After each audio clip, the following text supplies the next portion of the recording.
Hey everyone, welcome back to the Shuffle podcast. This is Caro, your host, and I have two very special guests with me today. They are the hosts that you might know from our events, Anna and Val. Welcome, girls. Thank you so much for coming. Hey everybody, this is Anna. I'm very happy to be here. Hello, this is Val. So excited to be in here. Thank you, Caro, for the invitation. Of course, I thought that it was very important for our listeners to know a little bit of the behind of the scenes of the events, since we have been working for Shuffle for a little bit of time. I think it will be interesting to give them tips and tricks about expectations of the events. But first, I would like to let you introduce yourself a little bit to listeners and our guests. Anna, would you like to start? Yeah, definitely. Well, everybody, I've been with Shuffle for over 4 months. I think one of my first events, I ran it on February 14th. So it was very special to me. I felt Cupid. So that's pretty much what I always say about what I usually do. And, so I'm 28 years old. I'm Colombian. I love to learn about cultures. I'm a pet lover, and pretty much I'm in love with Chapel and what we do. So now it's my turn. This is Val. My full name. Val is from Valentina, but I never say Valentina because people always ask me to spell it out and it's too long. And I do prefer Vals. Hey, I'm Val. And okay, so who am I? I'm Colombian. I'm 25 years old. I've been here not that much, just almost 2 months, I think, from now. And yeah, I came here. I'm a friend with Anna in real life. So yeah, so I came here because of her as well. And that's it actually. I just maybe something interesting about me is that I speak multiple languages. I speak Spanish, native, English, Portuguese, and German. And yet, I'm here with Shuffle, enjoying the operations part and marketing. Nice. Thank you so much, girls, for your presentations. So this episode will be about expectations. And the first thing that happens when you sign up for a Shuffle event is that you get your confirmation. Then the second thing that happens is that you get your what to expect email 24 hours before your event. It's a very nice email now, thanks to Val. It's very colorful and very cool. I really recommend everyone to read it before their event. However, you don't have to reply it. That's just information for the event. I think the first expectation that comes with a Shuffle event is an hour and a half before the event.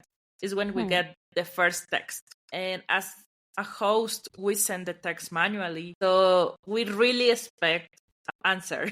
So we know that you are on your way, I think. There was a time who someone asked me if I was an AI or something. No, people, we're real people here.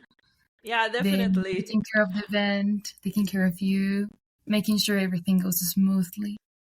Yeah, we are not AIs. We just send long text messages at the beginning, but we pretty much are changing it little by little. So if you notice any change on that, it's because we are trying to improve. For sure.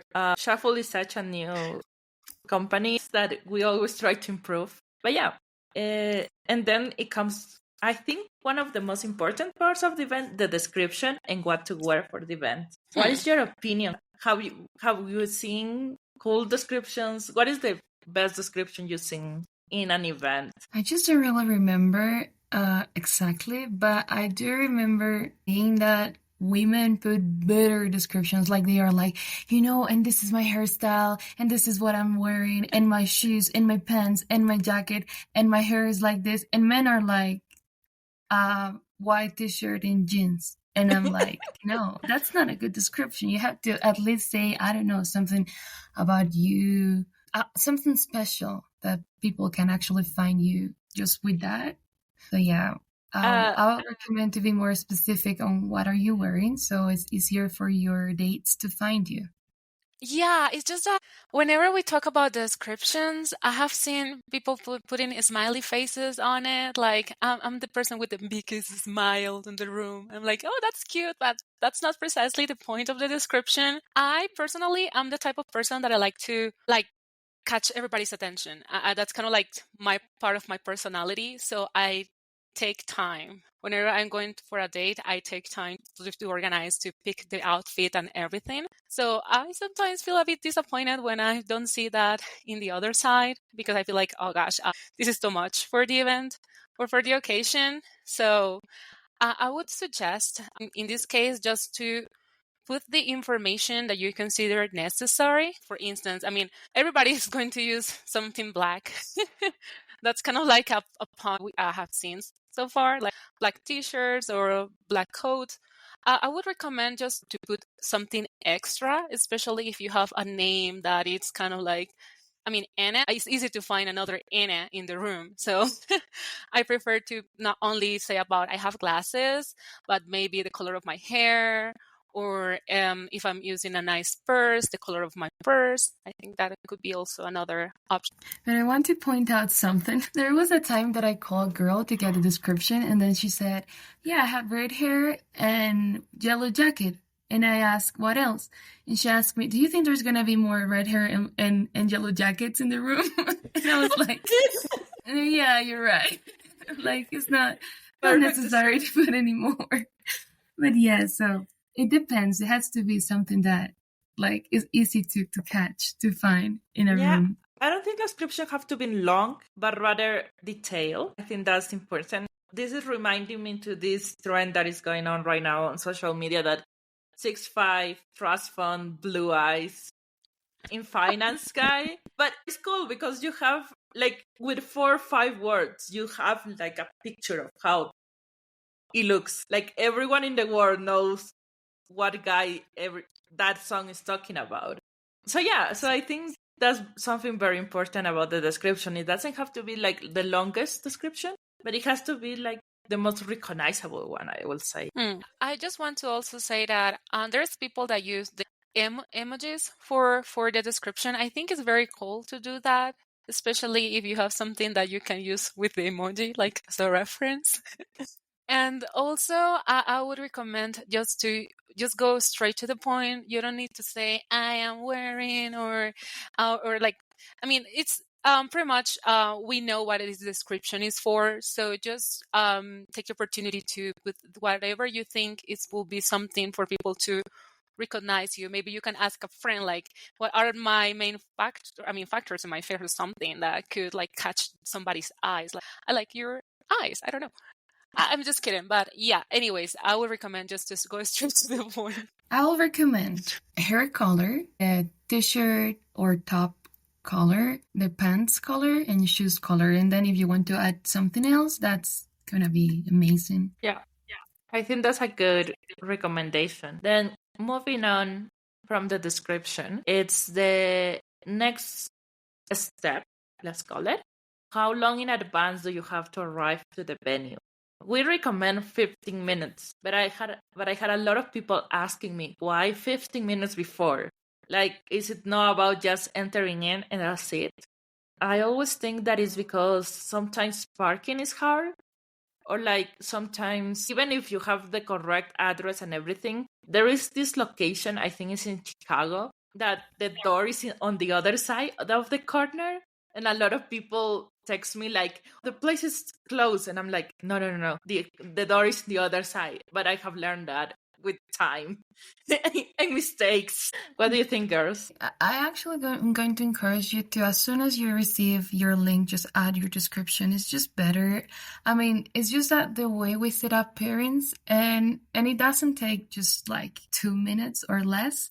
So I'll actually encourage people to input their description as soon as they get the link, or at least half an hour before the event. So at the end, you're not running, just put in the description. Sometimes we have to put no description provided. And you don't maybe you don't want your dates to know you didn't have time to put the description. So yeah, it takes only 1 minute. So as soon as you receive the link, it will be good if you can just input your description. Funny thing is that we have now a protocol about what to say or what to put in the description if somebody doesn't have the time to put it for them. Like we always try to do it over the phone. If you're running late, we can always call you and just get the information and put it for you. but sometimes that's not possible for the other person to pick up. So we have like a note, like we put like unable to verify description. And sometimes they're like, no, I don't like that. Could you please change it? And once the event starts, we cannot go back. And it's like, unfortunately, I don't have that option. We can text your date about it and let them know how you look like and everything. But that's precisely the reason why we always recommend to put that information earlier. We understand that sometimes if you're getting off, you are working and the traffic is complicated, especially in cities where you know that traffic is heavy. We know that sometimes it's very not that possible to be on time, but we recommend you to do the effort or to find the possibility to do so, because our idea is always to start on time. Why? Because, well, we want to respect others' times as well. The venue has also restriction in terms of the schedule that we need to follow as well. Any aspect, as Vale mentioned as well, the pairings that we need to arrange, sometimes they require a bit more time. That's true. I also want to add something. Okay, if you are hearing this and you're so late, like you think you cannot, like you really have no time to go in the link, just send us a text message saying how do you look, so we can just add your description, and you don't have to do it. That'd be great. I mean, if you feel you have no time for that, just send a text message and we will do it for you. That's true. A lot of people do it with Google Voice. They send a text message while they're driving. So it's much easier for them than going into the link. So that's a good tip, I think. And also, I really like that there was a person that was running late. And he asked me to send his date a message, say like, please let her know that I'm so sorry, I couldn't make it on time. I will try to compensate later. And I told her that. I sent her a message saying, your date is running late. He wanted you to know that he apologizes for it and he wants to compensate. And she was like, oh, I really appreciate it. And I was like, that's a good point. That's good. Right. I mentioned the thing about the text message because there was a woman who said, hey, I'm driving. Why don't you expect me to do that right now? And I was like, it's okay. You can just send the text message. And she was like, oh, that's great. So this is how I'm looking. She sent a description and she was so grateful about that. So it's a good idea. If you don't have the time, just send a text message with Google Voice or something. Works for you. Or some other tools. Mm-hmm. Great. So now we are just in the event. The event has started and you have your first date and you're very nervous. How do you manage those expectations about going on your first round of the event? Like, I know we have had people who are like super nervous about it. And I want to say that you can always talk to us and let us know if you have any questions, any doubts. We are always there for you to help you out in any case. But what do you think, girls? How do you manage those expectations of the first round? In case you're not seeing our camera, because we were laughing, and my face personally is totally red. I'm a tomato right now because I'm that type of person. I'm very anxious. So, I like to talk with my friends. Well, to try to just let them know what's going on. Like, I'm not judging or anything. That's not the idea. But I'm just saying, like, okay, I just went to my first date. I know that there's people that like to take notes. You can either use the web page to add the notes there. No worries, nobody's going to see them, and we are not going to send it to anybody. So feel free to add your own notes there. Or you can use the notes from your phone.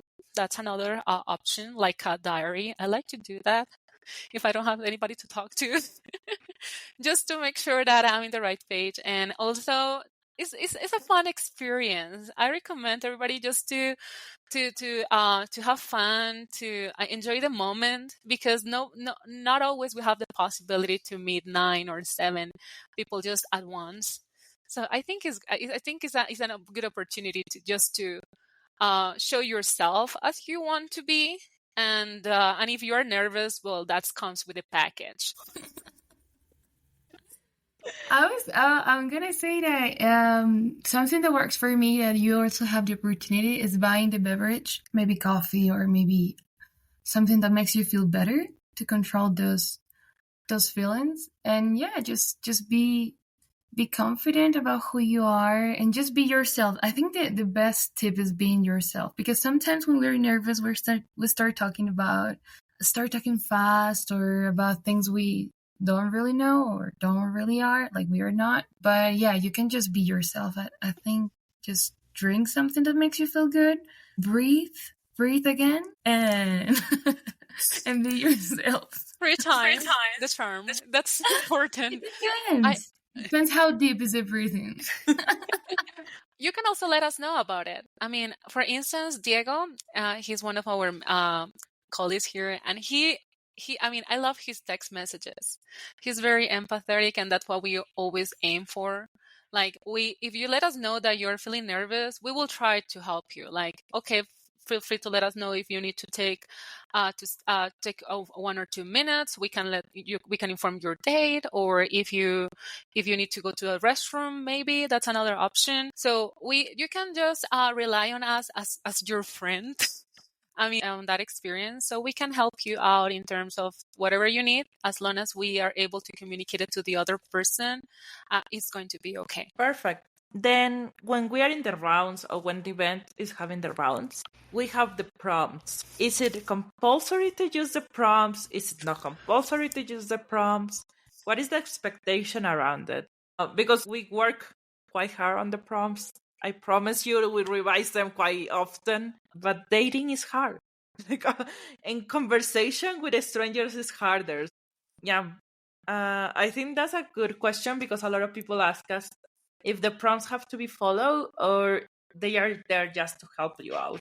Just to let you know, because I think it's fun, we have the option to select the prompts for the event. Like, we have like a pool of questions, and we always try to select the ones that we consider that are more appropriate, considering the age or the place where the event is happening. So for instance, I always try to put something light at the beginning, like a more deep question in the middle, and something light at the end. Like, if you were in one of my events, you will notice that I always ask, like, how does retirement look for you? For instance, I like to put it, especially if we're talking about ages.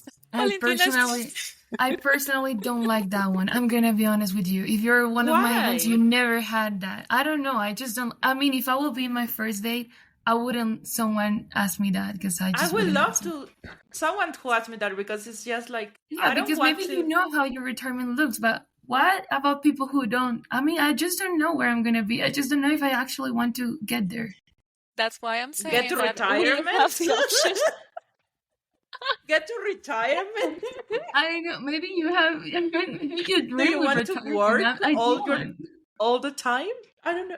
I just don't know if I'm gonna get there. I don't expect to get there. That's a valid point. Okay, fair enough. That's the reason why you can put it. I mean, if I will be on a first date and someone asked me that, like, okay, in this case there are prompts, so it will be understandable. But on a normal date, well, so if I was your date, I would like to know your input about retirement. And I would totally understand that you don't like that's not something that you are. That's why I said, like, we consider the age range and also the event. And as you can tell as well, our personalities as well.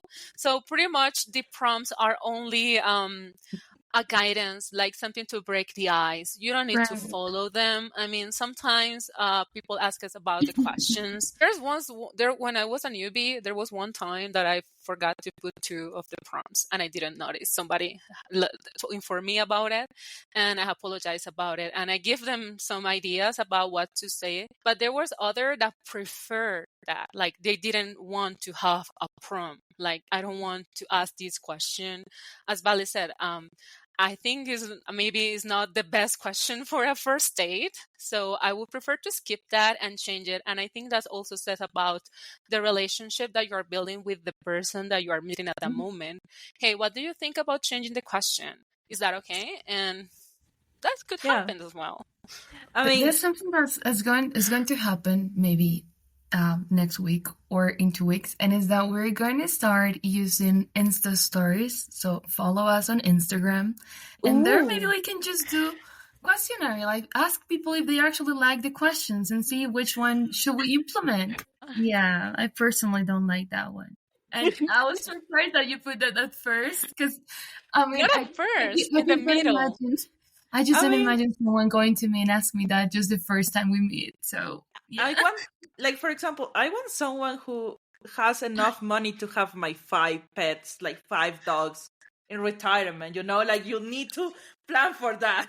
Like you Yeah, but cannot. I don't know. Yeah, maybe I just don't think about that, or maybe I think just about, I don't know. It's Well, not a good question. in perspective, I see it as a way of like getting to know the person. It's not more. It's not about the answer. I mean, for me, at least, the question is not going about the number. What are you making? It's more related to have you consider it. I mean, I have heard of people that they have as a life plan, or it's kind of like getting like the hang of the 5-year plan. Like they're always trying to trace what they are going to do in the future. And for me, I mean, at least a few years ago, I was scared of that question. I was like, Oh, I'm just existing. I'm in diversity. Like, what do you mean? But right now that I'm in another level, I mean, in another stage of my life, especially that's why I said like it depends on the age range. And yeah, also, true. I don't throw the question at the very beginning. I try to put it like somewhere, just to give them like in case you are interested to have that, like to know that from the other person. But Which yeah, one do you think? Which prompt do you think is the best one? Like the one that you always put in there? retirement. No, I hate that one. The best one for me, I think, is because of my lifestyle. But yeah, where do you want to travel next? That's a perfect one. Or what do you like to do around town? Ah, I love that Oh, one. that one is a good one. Yes, I think mainly because those are questions that I would like to be asked. So that's also depending on the personality of everyone. But yeah, if you're in one of my events, you're gonna find those, because those are good. I try to put that one as well. And you, Claire, what's yours? I think one of my favorite questions is like, is something along the lines of what will your childhood self won't believe about your life right now. Oh, yeah, that's a good one. I love that one. I really like it because then you can learn a lot about the person, because it shows that how much they dream and how much they have achieved. Even if it's very, even if you are like 20 or 21, it can be like, oh, my younger self wouldn't believe that I'm in this college. My younger self wouldn't believe that I traveled to this country, whatever. Right. So it always gives the other person something to talk that they are proud of. And that's always nice to see, like people with a passion. I like to see it. I mean, I like to see the event as hands, as a ball with different stages. Sometimes we like to talk about the future. That's right. Sometimes, I mean, even if you don't want to talk about numbers, you can talk about where you want to travel next. That's completely fine. But as well, that is good to know. I mean, I like the question. I mean, if you feel grateful, that question for people that are not familiar with that question is pretty much we're asking about what do you think your younger self would be. Carol, help me. I forgot the question. What will you think your younger self will not believe about your life right now? That's right. And that's what brings is a little bit of how to be grateful about what you have right now. And I think is another aspect that at least I like to pay attention with my if I'm meeting somebody, like I like to know that that person is feeling a bit of fulfillment, even though they are not in the place that they want to be right now. But I don't know. I just take it too personal. But I like to think about the past, the future, and the present in the questions. Every time I put the questions, that's the reason maybe why I don't put the retirement one, because I always think about what I wouldn't like to be asked on a first date. But yeah, maybe we can just I was thinking that we can actually ask you, everyone who's listening to this podcast, and everyone who interact with us on Instagram, maybe what other questions do you think are good for a first date? Totally. I think that will be great. Finally, the last expectation I think there is for the event is you submit your matches and you're waiting for your email result, like if you match or you didn't match with anyone. So I would like to start with what happens, or what is the expectation, or how do you feel about not having matches, or how will you manage that? Because let's remember that shuffle is such a aleatory event, because we don't really ask you about your personality. It's just about your age and the events that have themes about the theme. But you are meeting 7 random people. It's not very uncommon not to have matches, I think. And we have seen it. There are events that people really don't connect, I think. No, I mean, as Shuffle team, like the organizers of this, we say, yeah, it's normal, it happens. It's okay, we're different people. But when you're the one who receives no matches, it has to be, not it has good. to hurt. Like, yeah. Like yesterday we got an email about it. Like there was a guy asking about, hey, I can't believe I matched, I don't know, 5 girls, or I don't know. I can't believe there's no reciprocity. And I reply saying, hey, I double checked the results. Everything shows right here. And then he replied back saying, can you tell me if maybe as the other girls that I passed on matched on me, or was I just don't remember what he said, like my stinky breath or something, breath.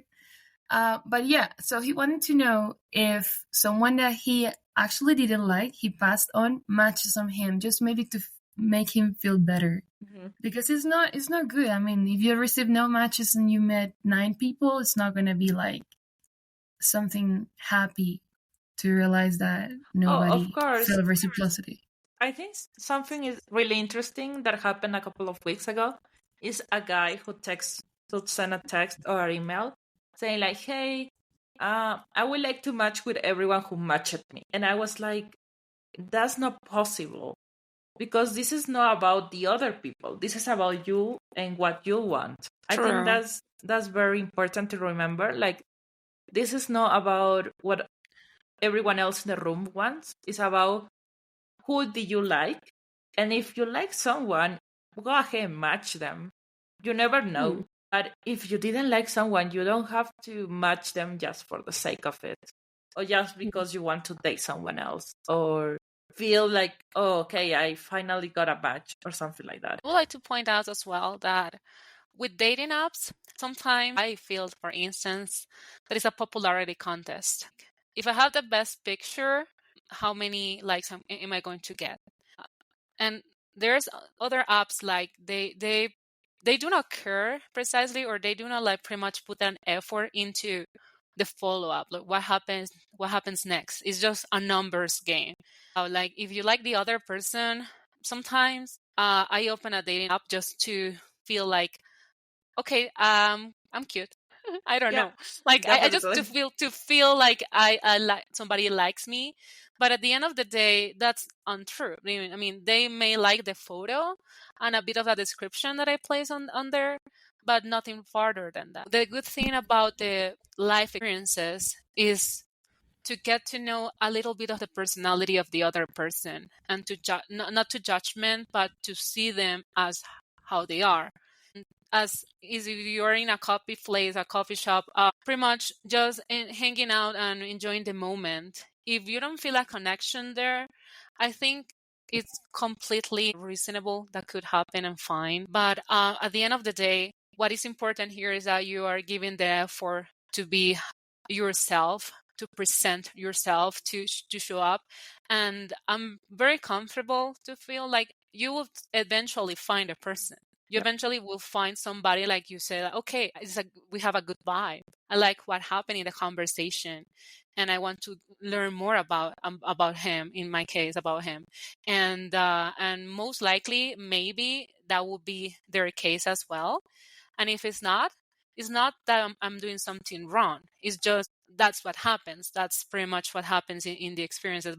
It's not more about, oh, I should not I shouldn't have just clicked on the match part. I should just have rejected him from the beginning because it's a numbers game. No, it's not a numbers game. It's just an opportunity for you to meet the other person and see what happens. You may encounter them in the future, in a few years later, same town and another coffee shop, and you don't know what's going on there, like in another conversation. That's true. Something I like, and maybe you heard it from our past episode, is that Ariel and Randy, our last guest, Ariel said, like, if I had met Randy in a dating app, I would have swiped left to him 100% because his profile on dating apps was horrible. Like, that's what she said. But because she met him on a shuffle event, that it was on site talking, she was like, I couldn't stop talking to him. Like, he was just like so fascinating. And I didn't care about like his dating profile or anything like that. I just wanted to learn more about him. And they are dating now, and they are the cutest couple. I really like them. They are. I want to say something related to this section of the event is that sometimes you will have a rating period of a few hours, like 10 or 15 hours. And there is a common question here about, hey, I already put my results. Why it is showing us I have to put them again? And technically you don't have to. Our system is it's saving all the information. So if you rewrite or put again your information, it will simply update what you already placed.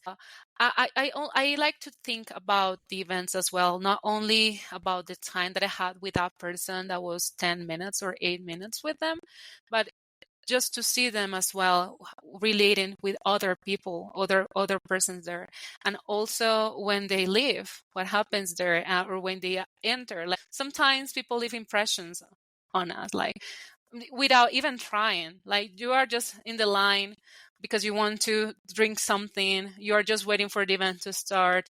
You see the person and you say, okay, that person is interesting. I like the vibe or something. And that's pretty much what it takes. And then you meet them, you talk to them. And at the end, you could say, I like what I'm seeing. Or I completely say like, no, definitely not the best idea. And at the end of the day, you will have 10 hours or 15 hours to reflect on that and make a decision as well. Yeah, that's true. Don't rush it. Be conscious about what you are deciding. And yeah, this is about finding the one, not finding someone. I think that's the question. Well, I'm gonna say something. I don't know if I'm authorized, but if you're listening to this podcast, so you're gonna know it first, and is that we're working with the engineering team on having a friends option in the future. Maybe you don't connect with someone. Yeah. You don't connect with someone as like you don't like it for like him or her for a relationship, but maybe for friends.